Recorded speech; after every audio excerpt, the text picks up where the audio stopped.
সচিবালয়ে অগ্নিকাণ্ড এটা নিয়ে এখন নানান রকম কথা হচ্ছে। কেউ বলছেন যে পরিকল্পিত, কেউ বলছেন যে দুষ্কৃতকারীরা এই কাণ্ড ঘটিয়েছে, কেউ বলছেন যে বৈদ্যুতিক শর্ট সার্কিট।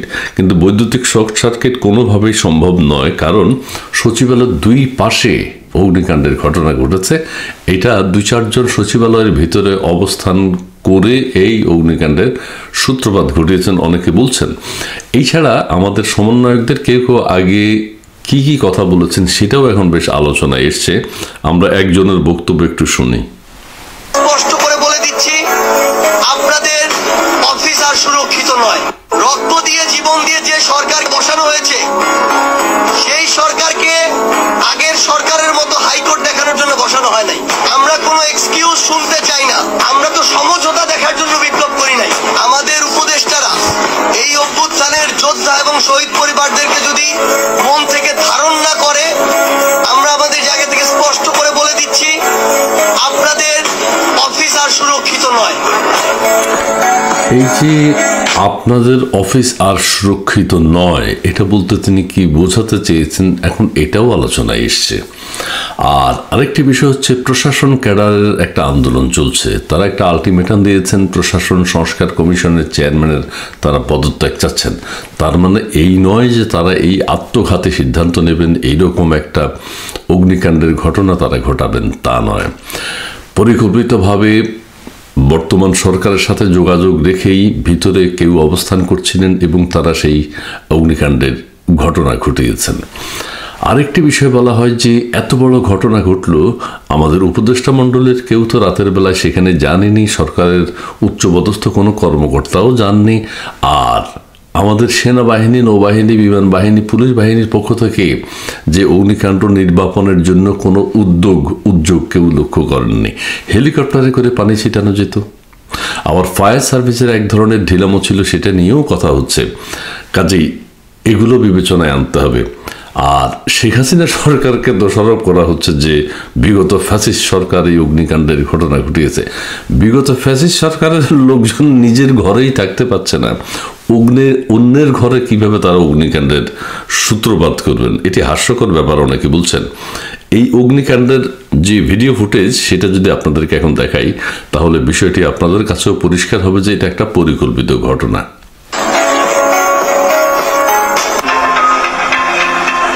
এই যে এই মাথায় অগ্নিকাণ্ডের ঘটনা, আর ওই মাথায়, দুই মাথায় কিন্তু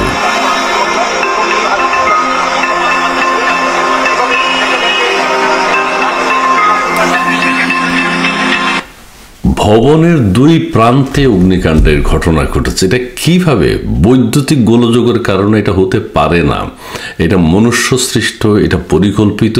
আর পরিকল্পিত যদি হয়, বিগত সরকারের কেউ এখন সেখানে প্রবেশ করে এত নিশ্ছিদ্র নিরাপত্তার ব্যবস্থার মধ্যে ভেতরে প্রবেশ করে এত বড় অগ্নিকাণ্ডের সূত্রপাত করবেন, এটি কোনোভাবেই মেনে নেওয়া যায় না। যেটি বলা হচ্ছে যে পারস্পরিক যোগসাজশে বর্তমান উপদেষ্টা মণ্ডলী, বর্তমান অন্তর্বর্তীকালীন সরকার তাদের ইন্ধন ছাড়া, কেউ কেউ বলছেন, সত্যটা কতটুকু আমরা জানি না, এখন তদন্তে বেরিয়ে আসবে। কাজে বিগত সরকারের উপরও দোষ দিয়ে পার পাওয়া যাবে না, বর্তমান সরকারের উপরও দোষ দিয়ে পার পাওয়া যাবে না। সমন্বয়করা যেভাবে অতীতে কথা বলেছেন সেগুলো বিবেচনায় রাখতে হবে, তারাও হুমকি দিয়েছেন। এবং সমন্বয়কদের পক্ষ থেকে এমনও বলা হয়েছে যে প্রধান উপদেষ্টাও যদি আমাদের জুলাই আগস্ট বিপ্লবের যে চেতনা সেটি ধারণ না করেন, সেই জায়গা থেকে তারা প্রধান উপদেষ্টাকেও ছেড়ে কথা বলবেন না। সচিবালয় তো খুব ক্ষুদ্র জিনিস। কাজে সচিবালয়ে আমাদের যে উপদেষ্টা মণ্ডলীর তরুণ সদস্যরা, তারাও কিন্তু হুমকি ধমকি দিয়ে যাচ্ছেন যে বিগত ফ্যাসিস্ট সরকারকে সরকারকে ব্যর্থ করবার জন্যই এই ধরনের অগ্নিকাণ্ডের ঘটনা ঘটানো হয়েছে। আসলে কি আমরা সেটা জানতে চাই। কি নির্বাচনকে প্রলম্বিত করার জন্য, সরকারের কর্মকাণ্ড আরও দীর্ঘায়িত করার জন্য যে তদন্ত কমিশনগুলো গঠন করা হয়েছে সেগুলোর জন্য, কি আরেকটি তদন্ত কমিশন হবে, এই তদন্তের জন্য আবার 6 মাস লেগে যাবে, এটার জন্যই কি এই ধরনের অগ্নিকাণ্ডের ঘটনা ঘটেছে? সচিবালয়ের মতো এত বড় নিশ্চিত নিরাপত্তা ব্যবস্থা যেখানে, তাহলে সাধারণ মানুষ, আমাদের মিল ফ্যাক্টরি, এগুলোর নিরাপত্তা কোথায়? এটি ভাবতে হবে। সচিবালয়ের কর্মকর্তারা রাতের বেলায় সেখানে কোনো উদ্যোগ নেননি কেন? সরকারের উপদেষ্টারা তাৎক্ষণিকভাবে সেখানে কোনো উদ্যোগ নেননি কেন? আমাদের আসিফ নজরুল স্যার, আমাদের সৈয়দ রেজওয়ানা হাসান, তাদেরকে আমরা সেখানে দেখতে পাইনি কেন? তাদের ভূমিকা কেন ছিল না? এগুলো নিয়ে এখন প্রশ্ন দেখা দিয়েছে। যাই হোক, আমরা চাই একটা সুষ্ঠু তদন্তের মধ্য দিয়ে এই ঘটনার যাতে একটা সুরাহা হয়, এবং সরকার নির্বাচনমুখী যদি হন, মানুষের মনে স্বস্তি দেবেন সেটি সরকারেরই দায়িত্ব।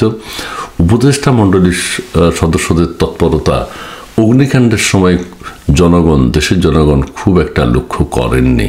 সেটির কারণ কি?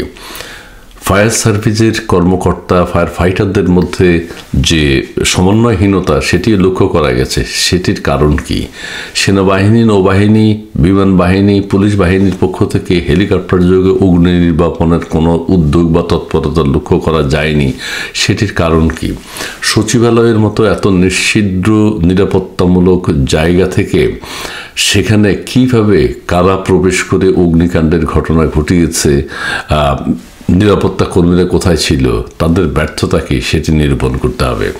ওখানকার যে ক্লোজ সার্কিট ক্যামেরা ছিল সেগুলোর ফুটেজ অলরেডি খুঁজে বের করতে হবে, কারা কিভাবে এই অগ্নিকাণ্ডের সূত্রপাত করেছিল, এবং নিরাপত্তার কাজে যারা নিয়োজিত ছিল তাদের ব্যর্থতা কোথায়। সচিবালয়ের ভেতরে যে ফায়ার ফাইটাররা বা ফায়ার সার্ভিসের একটা ইউনিট আছে, তাদের ভূমিকা কী ছিল?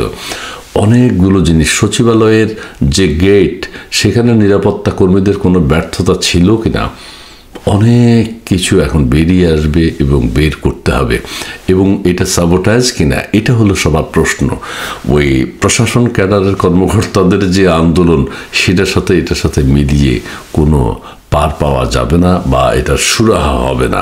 কাজেই প্রত্যেকে চাচ্ছেন এই আমাদের বর্তমান উপদেষ্টা মণ্ডলী সঠিকভাবে তদন্ত করে দেশবাসীকে জানানো সচিবালয়ে আসলে কি ঘটেছিল। বিগত সরকারের ঘটনা বলা হচ্ছে যে বিগত ফ্যাসিস্ট সরকার এই ঘটনা ঘটিয়েছে। যখন তাদের তদন্তের প্রশ্ন এসছে, দলিল দস্তাবেজ পুড়িয়ে ফেলার জন্য তারা এই কাণ্ডটি ঘটিয়েছেন। বিগত ফ্যাসিস্ট সরকারের কি এতই শক্তি এখন, যেখানে তারা নিজেরাই এখন ঘরে থাকতে পারেন না, সেখানে সচিবালয়ের মতো জায়গায় কারো পক্ষে অগ্নিকাণ্ডের ঘটনা ঘটানো কোনোভাবেই সম্ভব নয় জনগণ মনে করছে।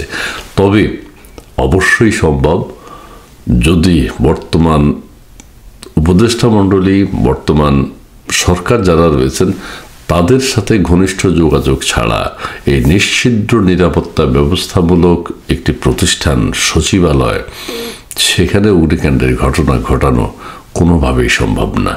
আমরা চাই প্রকৃত সত্য বেরিয়ে আসুক, দেশবাসী চাই প্রকৃত সত্য বেরিয়ে আসুক। সে পর্যন্ত সবাই ভালো থাকবেন, সুস্থ থাকবেন। সত্য জানতে চাই দেশবাসী। ধন্যবাদ সবাইকে।